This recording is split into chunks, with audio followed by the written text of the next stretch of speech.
Pakistan that they would want a ceasefire. And the reason why this particular thing happened, because there was a punch that was ready, and they realized that that hidden punch, in case that comes through, Pakistan would be in a very, very bad condition. So that was the reason why they asked for a ceasefire.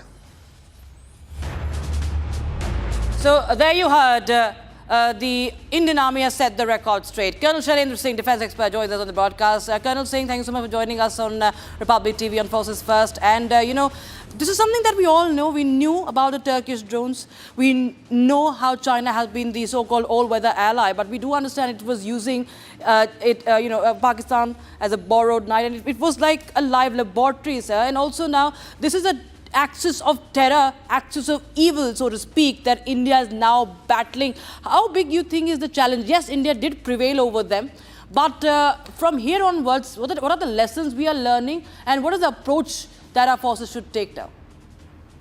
Jai Hind, Namaskar. Let me tell you one thing at the outset. I think we have shown to the world that if Israel can fight countries simultaneously, we can also fight 3 countries simultaneously. Out of that, one country happens to be the so-called niche country called as China. More important is what Rahul is saying. Rahul is an absolute straight ramrod officer who will face truth as truth. And 2 parts comes out very clearly.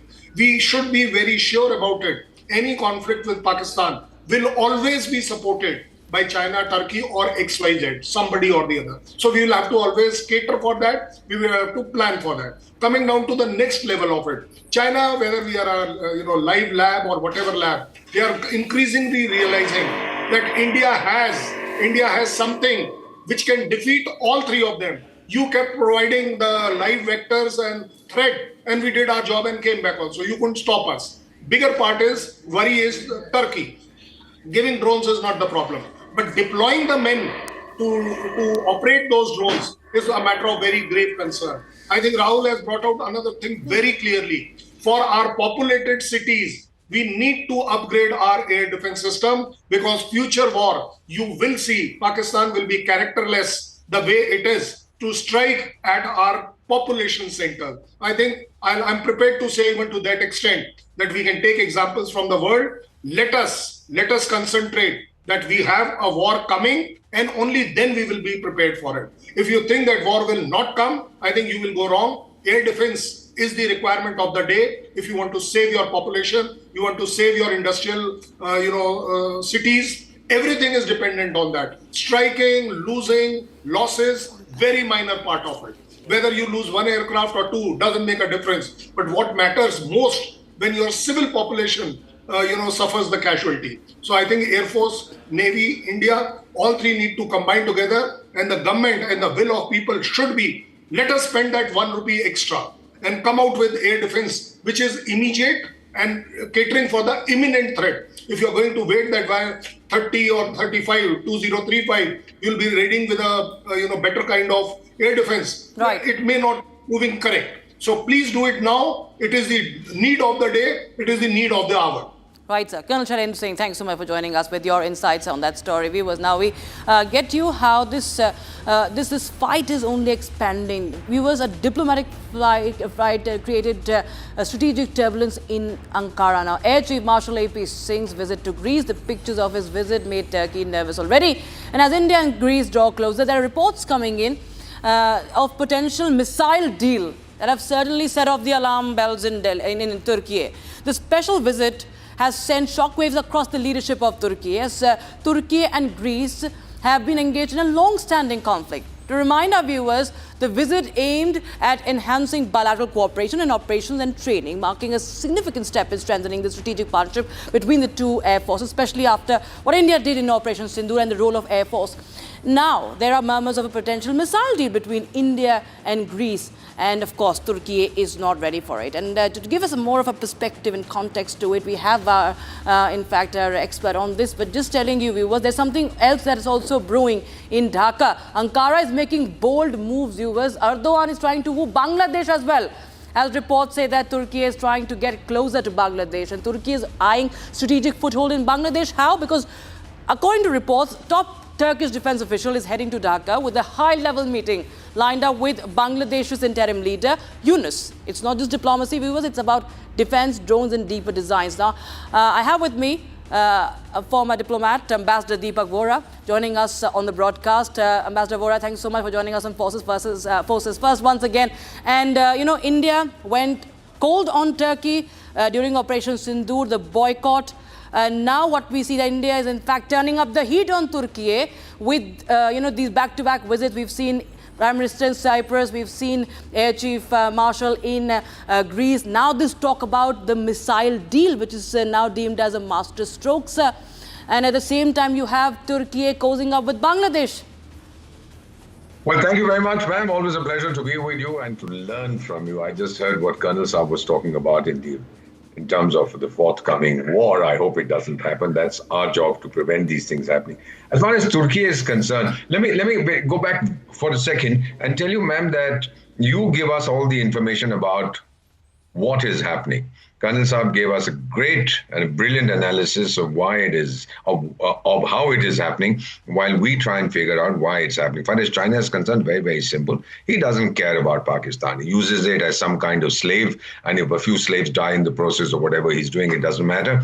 What is his relationship with India? We don't trust him. He dislikes India because we are a barrier on his path to global domination. His enemy is the United States, and he sees India as an obstacle. So keep encouraging Pakistan to kind of make trouble for India. As far as Turkey is concerned, ma'am, there is this feeling in this buffoon's head, who's now the president, there's some chap called Ard Darban, something like that, that we are the successors of the Ottomans. Remember that Babur, the first Mughal emperor, was also a Turkic-speaking fellow, also supposedly of Turkic origin. And thereafter, so they've said that we've ruled over the world, etc. He has these ideas. And now India is rightfully ours because Pakistan, which used to be a part of India, of British India, has acknowledged that I'm their god. They genuflect before me, so now why not India? And we, of course, told him where to get off. So Turkey doesn't like us at all. And we are now giving it right back to him that it takes two to tango. With Greece, for example, ma'am, our bilateral trade is only about $2 or $2.5 billion. Not very much. We export aluminium, fish, and whatever. They send us a few things. But the big thing now is the defense component. This is truly rattling the Turks.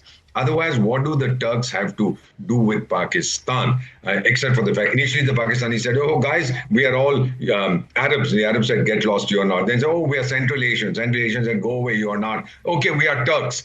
And Turkey said, as long as you're willing to accept that you are my slaves, you can claim Turkish origin. This is where we are at the moment. We are giving it right back, not just in diplomatic terms, through Cyprus, etc., with Prime Minister looking at that part of Cyprus that is occupied by the Turks, but also through the defense deal. And this is a message to the world, ma'am. I say this very, very slowly. A message to the world, don't mess with Bharat. Absolutely. Because we back to you and we hit you harder than you will expect. Ambassador Vora, always a pleasure talking to you. Thank you so much for joining us with your insights, presented so precisely over there. Now, viewers, F-35B fighter, the curious case that continues. It's known as the stealth powerhouse. It has been stranded in Kerala for days now, the Royal Jet of the United Kingdom. Now, all this started when the fighter jet had to make an emergency diversion to Thiruvananthapuram due to low fuel and bad weather conditions. This incident turned F-35 into a meme material as well, several calling it a royal mess.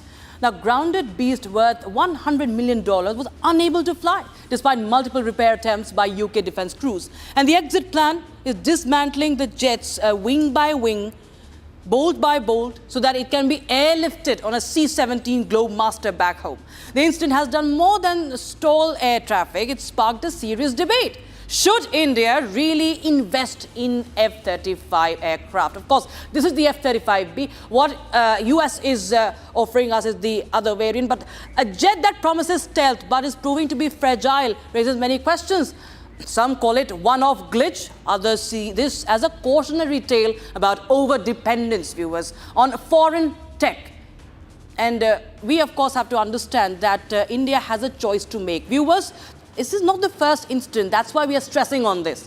In 5 years, there have been major crashes reported with regards to F-35B. The first crash, September 2018. Reason? Faulty engine. In 2020, F-35B jet collided mid-air with pilot ejected with injuries. Then in 2022, F-35B crash landed during vertical landing test. Pilot ejected safely, though the aircraft was heavily damaged. Another crash in 2024. Last year, fighter jet crashed into New Mexico en route a test assignment. Now, recently, viewers, just this year, fighter jet crashed during training mission in Alaska. Pilot experienced in-flight malfunction.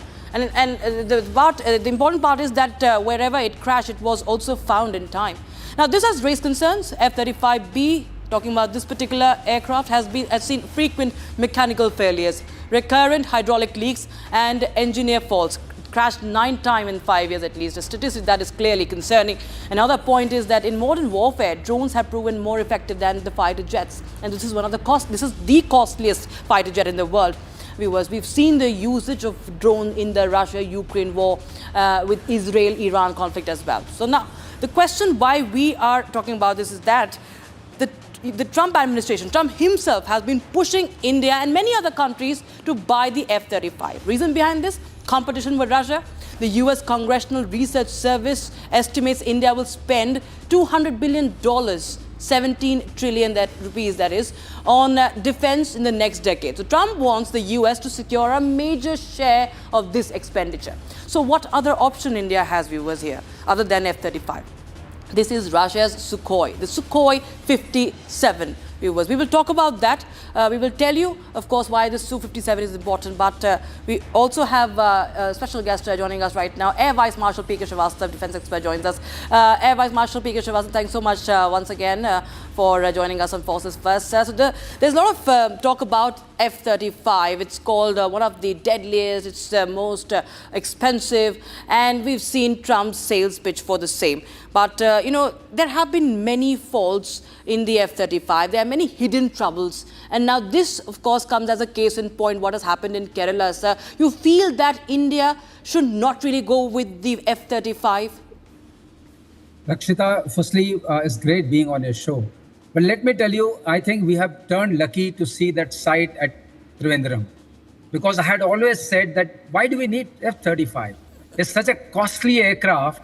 And what purpose will serve for a country like ours, where we need to put $8 somewhere where it gives us good value for each rupee we spend in.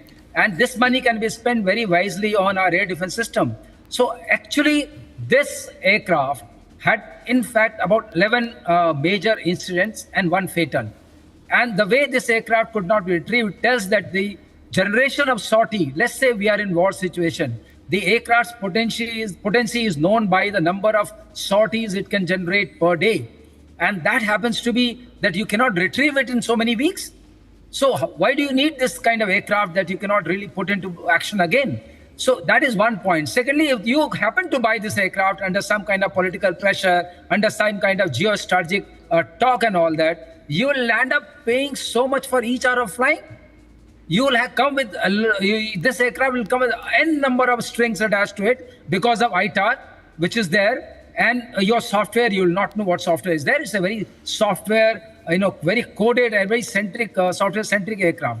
So in fact, if you ask me one simple answer to the great complex question, I would say instead, we should go in for pushing our own project, which is AMCA. We can wait and we need to strengthen our air defense system. You've seen through Op Sindoor that our air defense system, since it was strong, our populated areas, which has been mentioned, were not hit. We were able to stop the swarm of drones. We were able to stop the missiles and everything coming onto us. Right. And we know that they didn't come to us only with the help of one country. There were 3 countries who were fighting against us. We need to strengthen that very, very hard. And we need to come out with our own BrahMos 2 on a very fast track. And as long as our radars, air defense radars, and our ballistic missiles, other missiles are ready, including our stealth missiles, and we achieve hypersonic speeds, which we are achieving. India doesn't have any kind of, ambitions to go over and grab other territories. For our kind of political, dispensation, we need to strengthen our own air defense system, put the money over there, put our money, each rupee over there, and really avoid this. And numbers make a difference. Right. If you really ask me, I don't have the kind of time, I can tell you, if we have large number of 4.5 generation aircraft, our own aircraft, and Rafale included, we can really overwhelm the enemy. And as far as we are concerned, the way our terrain is, including the Himalayas on north And this side we have Pakistan. Pakistan doesn't really have strategic depth. Turkey is sitting somewhere. They can't send all the missiles and drones here. We can really intercept. So I feel buying F-35 at the cost of 110 million each aircraft, and its life cycle cost, you know how much? If you want to run it for 25 to 30 years, which it should minimum, we'll be spending another $110 million. Right, sir. And each sortie will take around 50. Right, sir. Air Vice Marshal P.K. Shivers, thanks so much for joining us. We have to move on right now to the other big news from the world of defense for India. Viewers, the message is going out loud and clear.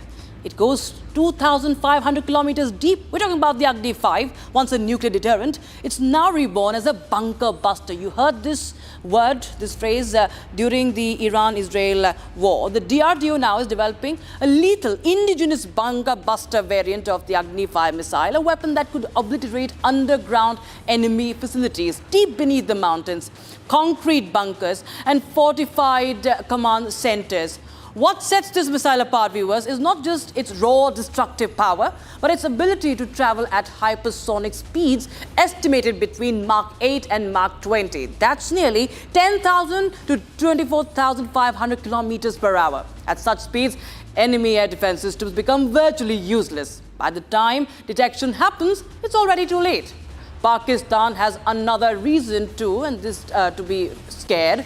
And this time, it's because of Agni-V. And remember, viewers, how Shahbaz Sharif's close aide just spoke about the fear that rattled Pakistan because of the BrahMos. And this is even deadlier. So Agni-V, this is something that Pakistan has all the reasons to fear. And India is eyeing deeper targets now. So this is the Agni-V unleashed, viewers. This is India's possible answer to United States' mother of all bombs. We heard about the bunker buster, the case of Fordo, the underground nuclear facility. Of course, there are reports that come in that US did not really destroy that. Of course, there is a lot of doubts on that. But nevertheless, there is no doubt about the capabilities of the bunker buster. And remember, that is the bunker buster bomb. India is developing a bunker buster missile. So that is one stark difference. All right, viewers, now we shift our focus to the final segment. We deep dive now, viewers, into a transformative moment for India's defense landscape. A moment that not only fortifies our nation's security, but also redefines its place on the global stage. On 3rd of July, the Defense Acquisition Council, DAC, under the leadership of Defense Minister Rajnath Singh, approved a staggering 1.05 lakh crore rupee in capital acquisition proposals, a historic step towards modernizing our armed forces and cementing India's commitment to self-reliance through the Atmanirbhar Bharat initiative. This is more than a procurement milestone. It's a bold declaration of India's ambition to build a future where our defense capabilities are as indigenous as our resolve. So there you have what all India is looking at. Meticulously selected projects categorized under the Buy Indian IDDBM framework. Indigenously designed, developed and manufactured, they represent a seismic shift in how India equips its army, the Navy and the Air Force. Cutting-edge armored recovery vehicles to advanced surface-to-air missiles, from electronic warfare systems to submersible autonomous vessels for the Navy. These acquisitions, viewers, are tailored to meet the challenges of modern warfare while reducing our dependence on foreign imports. And this comes in right after Operation Sindoor. The demand has increased, with over 99% of these projects sourced from the Indian industries. This decision is set to create thousands of jobs also and ignite technological innovation. A major boost, viewers, to Atmanirbharta in defense.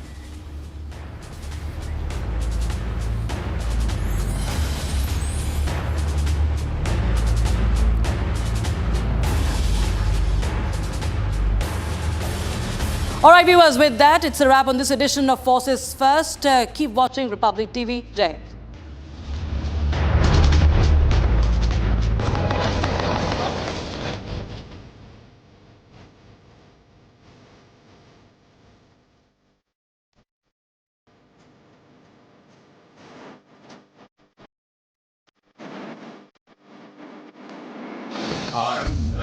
Hind.